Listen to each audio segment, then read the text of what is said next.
Praise be to Allah for that which he bestowed upon us, and thanks be to him for all that which he inspired, and commended in his name for that which he provided. Form prevalent favours which he created, and abundant benefactions which he offered, and perfect grants which he presented. Such benefactions that their number is much too plentiful to compute, bounties too vast to measure, their limit was too distant to realize. He recommended to them, his creatures, to gain more of his benefaction by being grateful for their continuity. He ordained himself praiseworthy by giving generously to his creatures. I bear witness that there is no God but Allah, who is one without partner, a statement which sincere devotion is made to be its interpretation. Hearts guarantee its continuation, and illuminated in the minds is its sensibility. He who cannot be perceived with vision, neither be described with tongues, nor can imagination surround his state. He originated things but not from anything that existed before them, and created them without examples to follow. Rather, he created them with his might and dispersed them according to his will. Not for a need did he create them, nor for a benefit for him did he shape them, but to establish his wisdom, bring attention to his obedience, manifest his might, lead his creatures to humbly venerate him, and to exalt his decrees.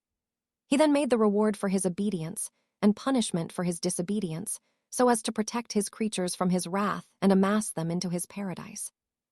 I too bear witness that my father, Mohammed, is his slave and messenger, whom he chose prior to sending him, named him before sending him, when creatures were still concealed in that which was transcendental, guarded from that which was appalling and associated with the termination and non-existence. For Allah the Exalted knew that which was to follow, comprehended that which will come to pass, and realized the place of every event. Allah has sent him Mohammed, PBUP, as perfection for his commands, a resolution to accomplish his rule, and an implementation of the decrees of his mercy. So he found the nations to vary in their faiths, obsessed by their fires, worshipping their idols, and denying Allah despite their knowledge of him. Therefore, Allah illuminated their darkness with my father, Mohammed, PBUP, uncovered obscurity from their hearts, and cleared the clouds from their insights. He revealed guidance among the people, so he delivered them from being led astray, led them away from misguidance, guided them to the proper religion, and called them to the straight path. Allah then chose to recall him back in mercy, love, and preference. So Mohammed, PBUP, is in comfort from the burden of this world. He is surrounded with devoted angels, the satisfaction of the merciful Lord, and the nearness of the powerful King. So may the praise of Allah be upon my father, his prophet, trusted one, the chosen one from among his creatures, and his sincere friend, and may peace and blessings of Allah be upon him. Fatima, S.A., then turned to the crowd and said, "One, surely you are Allah's slaves at his command prohibition. You are the bearers of his religion and revelation. You are Allah's trusted ones with yourselves, and his messengers to the nations. Amongst you does he have righteous authority, a covenant he brought unto you, and an heir he left to guard you. That is the eloquent book of Allah, the truthful Quran, the brilliant light, the shining beam. Its insights are indisputable, its secrets are revealed, its indications are manifest, and its followers are blessed by it. The Quran leads its adherents to goodwill, and hearing it leads to salvation. With it are the bright divine authorities achieved, his manifest determination acquired, his prohibited decrees avoided, his manifest evidence recognized, his satisfying proofs made apparent, his permissions granted, and his laws written. So Allah made belief to be purification for you from polytheism. He made prayer and exaltation for you from conceit. Alms a purification for the soul and a cause of growth in subsistence. Fasting an implantation of devotion. Pilgrimage a construction of religion. Justice a harmony of the hearts, obeying us al-Bayt management of the nation. Our leadership al-Bayt, safeguard from disunity. Jihad struggle, a strengthening of Islam. Patience, a helping course for deserving divine reward. Ordering goodness amr by maruf public welfare. Kindness to the parents, a safeguard from wrath. Maintaining close relations with one's kin, a cause for a longer life and multiplying the number of descendants. Retaliation, kesses, sparing blood souls. Fulfillment of vows, subjecting oneself to mercy. Completion of weights and measures, a cause for preventing the neglect of others' rights. Forbiddance of drinking wine and exaltation from atrocity. avoiding slander, a veil from curse. 2. Abandoning theft, a reason for deserving chastity. Allah has also prohibited polytheism so that one can devote himself to his lordship. Therefore, fear Allah as he should be feared, and die not except in a state of Islam. Obey Allah in that which he has commanded you to do and that which he has forbidden, for surely those truly fear among his servants who have knowledge. Lady Fatima Zahra, A.S., then added, O people, be informed that I am Fatima, and my father is Mohammed. Pbuh. I say that repeatedly and initiate it continually. I say not what I say mistakenly, nor do I do what I do aimlessly. Now hath come unto you an apostle from amongst yourselves. It grieves him that you should perish. Ardently anxious is he over you. To the believers he is most kind and merciful. Thus, if you identify and recognize him, you shall realize that he is my father and not the father of any of your women, the brother of my cousin, Ali A.S., rather than any of your men. What an excellent identity he was. May the peace and blessings of Allah be upon him and his descendants. Thus, he propagated the message, by coming out openly with the warning and while inclined away from the path of the polytheists, whom he struck their strength and seized their throats, while he invited all to the way of his Lord with wisdom and beautiful preaching. He destroyed idols and defeated heroes until their group fled and turned their backs. So night revealed its dawn, righteousness uncovered its genuineness. The voice of the religious authority spoke out loud. The evil discords were silenced. The crown of hypocrisy was diminished. The tightening of infidelity and desertion were untied, so you spoke the statement of devotion amongst a band of starved ones, and you were on the edge of a hole of fire. You were the drink of the thirsty one, the opportunity of the desiring one, the firebrand of him who passes in haste, the step for feet. You used to drink from the water gathered on roads, eat jerked meat.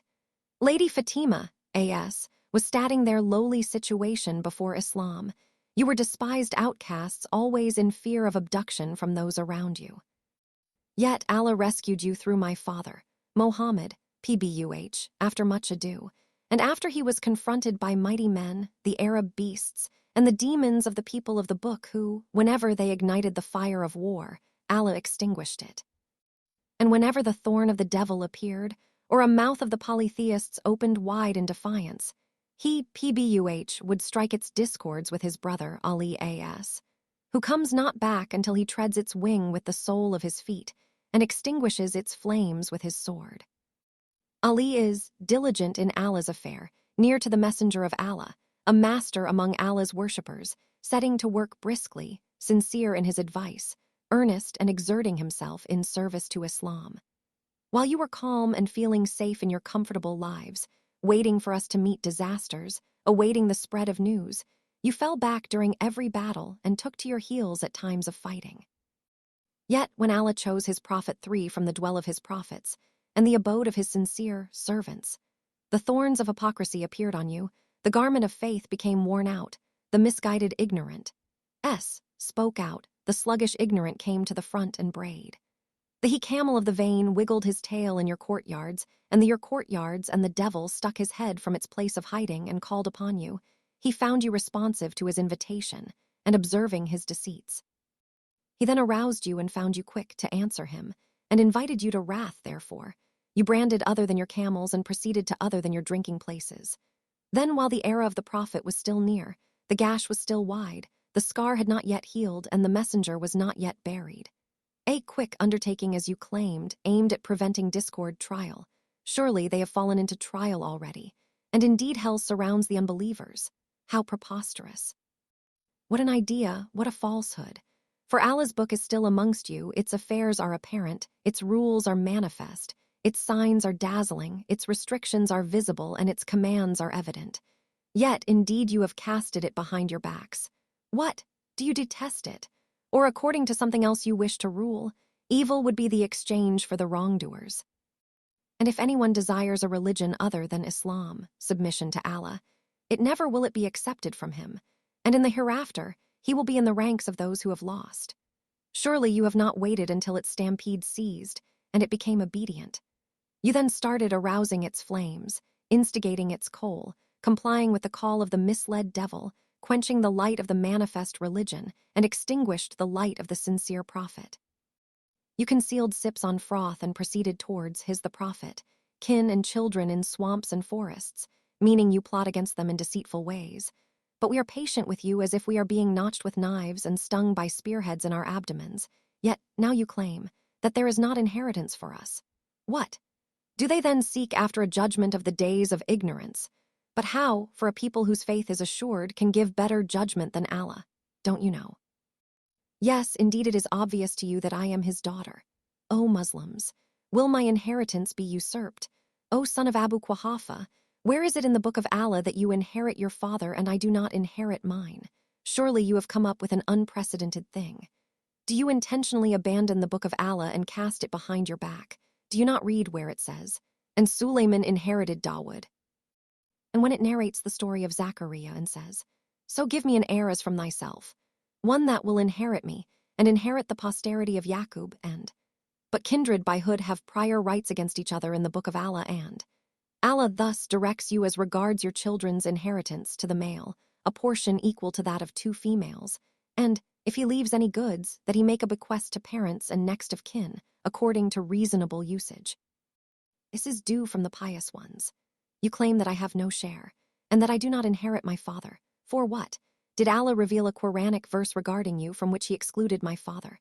Or do you say, "These Fatima and her father are the people of 2 faiths, they do not inherit each other"? Are we not, me and my father, a people adhering to one faith? Or is it that you have more knowledge about the specifications and generalizations of the Quran than my father and my cousin, Imam Ali? So here you are, take it, ready with its nose rope and saddled, but if shall encounter you on the day of gathering. Thus, what a wonderful judge is Allah, a claimant is Mohammed, and a day is the day of rising. At the time of the hour shall the wrongdoers lose, and it shall not benefit you to regret your actions. Then, for every message, there is a time limit, and soon shall you know who will be inflicted with torture that will humiliate him, and who will be confronted by an everlasting punishment. Fatima, S.A., then turned towards the Ansars and said, "O you people of intellect, the strong supporters of the nation, and those who embraced Islam, what is this shortcoming in defending my right? And what is this slumber while you see injustice being done towards me? Did not the messenger of Allah, Pbuh, my father, used to say, 'A man is upheld, remembered by his children'? Oh, how quick have you violated his orders! How soon have you plotted against us? But you still are capable of helping me in my attempt and powerful to help me in that which I request and in my pursuit of it. Or do you say, 'Mohammed Pbuh has perished'? Surely this is a great calamity, its damage is excessive. Its injury is great, its wound is much too deep to heal. The earth became darkened with his departure, the stars eclipsed for his calamity, hopes were seized, mountains submitted, sanctity was violated, and holiness was encroached upon after his death. Therefore this, by Allah, is the great affliction, and the grand calamity. There is not an affliction which is the like of it, nor will there be a sudden misfortune as surprising as this. The book of Allah excellent in praising him announced in the courtyards of your houses, in the place where you spend your evenings and mornings. A call, a cry, a recitation, and verses in order. It had previously came upon his Allah's prophets and messengers, for it is a decree final and a predestination fulfilled.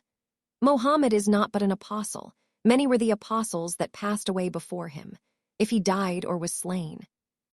Will ye then turn back on your heels?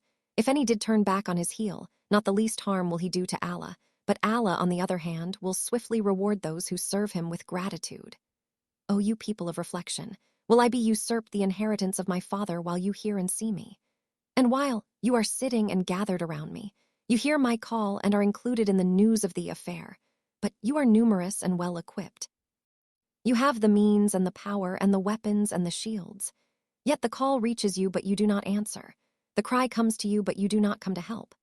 This, while you are characterized by 5 struggle known for goodness and welfare, the selected group, which was chosen, and the best ones chosen by the messenger, Pbuh for us all albeit. You fought the Arabs, bore with pain and exhaustion, struggled against the nations, and resisted their heroes. We were still, so were you in ordering you and you in obeying us. So that Islam became triumphant, the accomplishment of the days came near, the fort of polytheism was subjected, the outburst of fabrication subsided, the flames of infidelity calmed down, and the system of religion was well ordered. Thus, why have you become confused after clearness? Conceal matters after announcing them, turned on your heels after daring, associated others with Allah after believing. Will you not fight people who violated their oaths, plotted to expel the apostle and became aggressive by being the first to assault you? Do ye fear them? Nay, it is Allah whom you should more justly fear if you believe. Nevertheless, I see that you are inclined to easy living, dismissed he who is more worthy of guardianship, Ali As. You secluded yourselves with meekness and dismissed that which you accepted. Yet if you show ingratitude, you and all on earth together, yet Allah free of all wants worthy of all praise. Surely I have said all that I have said with full knowledge that you intend to forsake me, and knowing the betrayal which your heart sensed. But it is the state of soul, the effusion of fury, the dissemination of what is the chest and the presentation of the proof hence. Here it is. Bag it, leadership, and put it on the back of an ill she-camel, which has a thin hump with everlasting grace, marked with the wrath of Allah, and the blame of ever which leads to the fire of the wrath of Allah kindled to a blaze, that which doth mount right to the hearts. For Allah witnesses what you do, and soon will the unjust assailants know what vicissitudes their affairs will take. And I am the daughter of a warner, the prophet Pbuh, to you against a severe punishment. So act and so will we and wait, and we shall wait.